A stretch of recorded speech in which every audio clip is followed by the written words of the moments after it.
എന്നാ ശങ്കുണ്ണി മുതലാളി വിവാഹിതനായത്? 1969 ഫെബ്രുവരി 13 ആദ്യത്തെ കുഞ്ഞ് ജനിച്ചത് 2 മാസമല്ലേ ആയുള്ളൂ. തന്റെ കുഞ്ഞല്ലടോ, ശങ്കുണ്ണി മുതലാളിയുടെ കുഞ്ഞ്. 1971 മെയ് 14 മൂലത്തിൽ മൂല നക്ഷത്രത്തിൽ. കുഞ്ഞിന്റെ പേര് വിക്രാന്ത്. വിക്രാന്ത് അണ്ണാൻ കട്ട വികാസ്. വികാസ് വികാസ്. ഒരു കാര്യം ഞാൻ പറഞ്ഞേക്കാം, എന്തുമാത്രം ത്യാഗം സഹിച്ചിട്ടാണെന്ന് അറിയാമോ ശങ്കുണ്ണി മുതലാളിയുടെ ഡയറി ഞാൻ തപ്പിക്കൊണ്ട് വന്നത്? അയാൾ ഇപ്പൊ വരും. തന്നോട് ഞാൻ പറഞ്ഞിട്ടില്ലേ ഇതിനകത്തുള്ളതെല്ലാം കാണാപ്പാടം പഠിക്കണമെന്ന്? കുറച്ച് വായിച്ച് പുറങ്ങിപ്പോയി. എടോ, ചെയ്യുന്ന തൊഴിലിനോട് അല്പമെങ്കിലും ആത്മാർത്ഥ വേണം. പറഞ്ഞേ, എന്തോന്നാ കുഞ്ഞിന്റെ പേര്? വിക്രാന്ത്. വിക്രാന്ത്. ആ എംബോക്ക് വായ തോന്നിയൊക്കെ എഴുതി വെച്ചാ എനിക്കങ്ങനെ ഓർമ്മ വരും. എടോ വികാസ്. വികാസ്. അടുത്ത ചോദിച്ചോളൂ, പറയാം. ആദ്യം ചെയ്ത തൊഴിൽ കപ്പലണ്ടി കച്ചവടം. അവിടെ നിന്ന് അങ്ങനെ അടിവെച്ച് ഉയരുകയായി. അങ്ങനെ അടിവെച്ച് പെട്ടെന്ന് അങ്ങനെ ഉയരണ്ട, ഓരോന്നായിട്ട് പറയണം. അത് പറയാം. പറ്റത്തില്ല. അത് പറഞ്ഞോളാം. ഇതാ കണ്ടോ, ജീവിതത്തിലെ ഓരോ വഴിത്തിരിവും അടിവരയിട്ടാ ശങ്കുണ്ണി മുതലാളി എഴുതിയിരിക്കുന്നത്.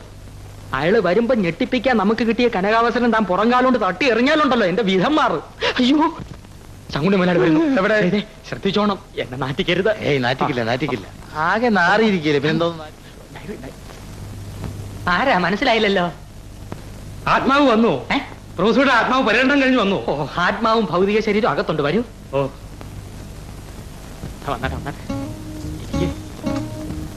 ഞാൻ ശങ്കുണ്ണിപ്പിള്ള ഒന്നിങ്ങോട്ട് പറയണ്ട. എല്ലാം ഒരു 3D ചലച്ചിത്രത്തിൽ നിന്ന പോലെ മുന്നോട്ട് തള്ളി വരുന്നത് നാം കാണുന്നു. 3D പഴയ തൃക്കണ്ട് നമ്മുടെ പരമശിവന്റെ. പുരാണവും ശാസ്ത്രവും തമ്മിൽ സമഞ്ജസമായി സമ്മേളിച്ചിരിക്കുകയാണ് ഇവിടെ. കപ്പലണ്ടി കച്ചവടത്തിൽ തുടങ്ങിയ ത്യാഗസുലഭമായ ജീവിതം 1969 ഫെബ്രുവരി 13 വിവാഹിതനായ ശങ്കുണ്ണിപ്പിള്ളയ്ക്ക് 1971 മെയ് 14 ഒരു ആൺകുഞ്ഞ് ജനിച്ചില്ലേ? ജനിച്ചു. ആ പൊന്നോമൽ കുഞ്ഞിനെ നിങ്ങൾ വിക്രാന്ത് എന്ന് പേരിട്ടില്ലേ? അല്ല, വികാസ്. കപ്പലണ്ടി കച്ചവടത്തിൽ നിന്നും തേങ്ങ കച്ചവടത്തേക്ക് ചാടിയ ശേഷം പാട്ടപ്പെടുത്തം പാവപ്പെട്ടവരെ പറ്റിച്ചും നിങ്ങൾ പണമുണ്ടാക്കിയില്ലേ?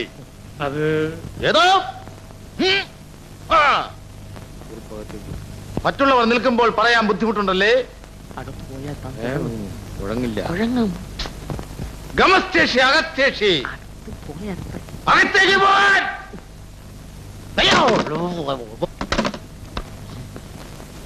പിന്നീട് നിങ്ങൾ പഞ്ചായത്ത് റോഡുകൾ വെട്ടാൻ കോൺട്രാക്ട് എടുത്തു. സർക്കാരിനെയും തൊഴിലാളികളെയും പറ്റിച്ച് പിന്നെയും നിങ്ങൾ പണക്കാരനായി. പറ്റിച്ചതല്ല, വഞ്ചിച്ചതാണല്ലേ? ജീവിക്കാൻ വേണ്ടി. ഒന്നും പറയണ്ട. നിങ്ങൾ നാട്ടുപ്രമാണിയായി. കുതികാൽവെട്ടും രാഷ്ട്രീയവും കച്ചവടം ചെയ്ത് നിങ്ങൾ സർക്കാരിന്റെ അണക്കെട്ട് വരെ പൊട്ടിച്ചു. നിങ്ങൾ വളരുകയായിരുന്നു.